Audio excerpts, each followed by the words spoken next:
Welcome to part 2 of Calculus 2. You're probably wondering what this is. What you remember from pre-calculus, parametric polar equations, compared to like rectangular equations. We have these 3 different butterfly-like shapes. Last one really looks like a butterfly.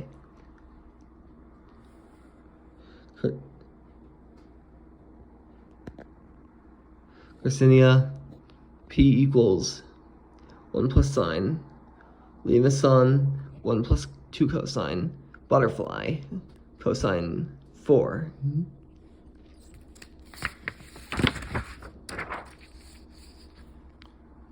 Then there's the definite integration of polar functions. Cosine 4.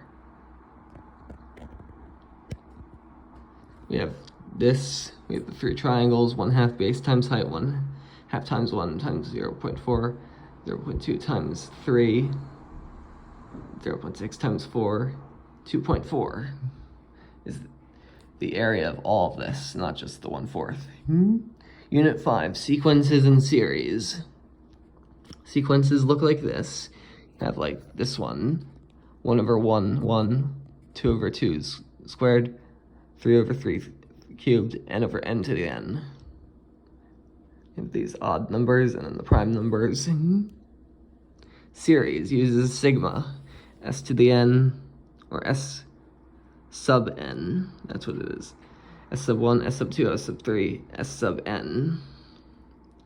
This one, geometric series, where it has r, and then it continues with the powers.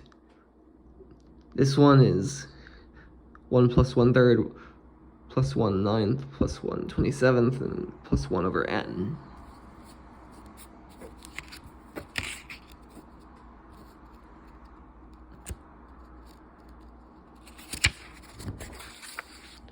Factorials is when there's an exclamation point and you're multiplying like by all the numbers that proceed, counting down to 1, but not 0, otherwise it would just be 0.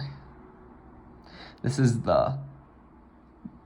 the factorial in the divisor. Then there's the alternating, where it's plus then minus, then plus then minus. Then you have converging and diverging parts of that alternating sequence. Then there's the power series.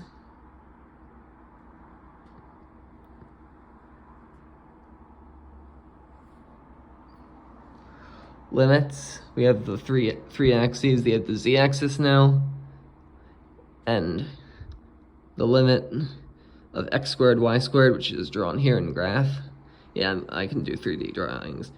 To the 1 negative, draw that plane there, z squared plus 1 is the limit.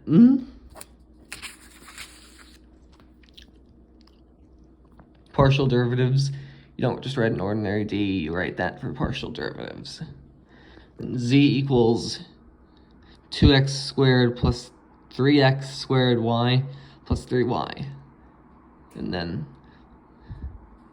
dx is 4x plus y. dz to dy is 3x squared plus 3.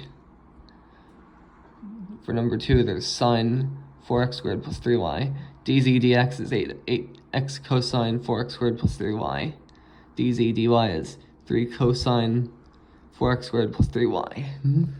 Then vectors, my favorite of them, where there's the I, j, and k axes, corresponding j to x, I to y, and k to z. There's the 45-degree cosine alpha, and we'll be using alpha, beta, and gamma pretty frequently. Determinants, 2x2 or 3x3 matrices. It's very simple.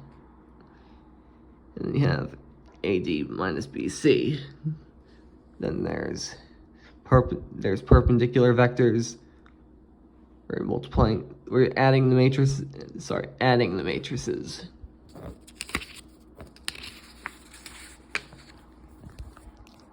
And finally, these last two. The gradient vector. You have a tangent plane. Gradient vectors with a delta.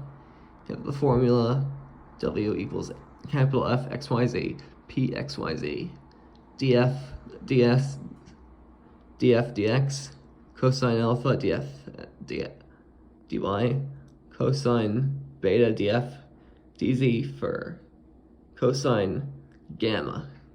Partial integration. Area under a curve. You have these 16 squares. We have the area is 80 because it goes 4 times 4 plus 5 times 8 plus 6 times 4. We're grouping them. That'll be it.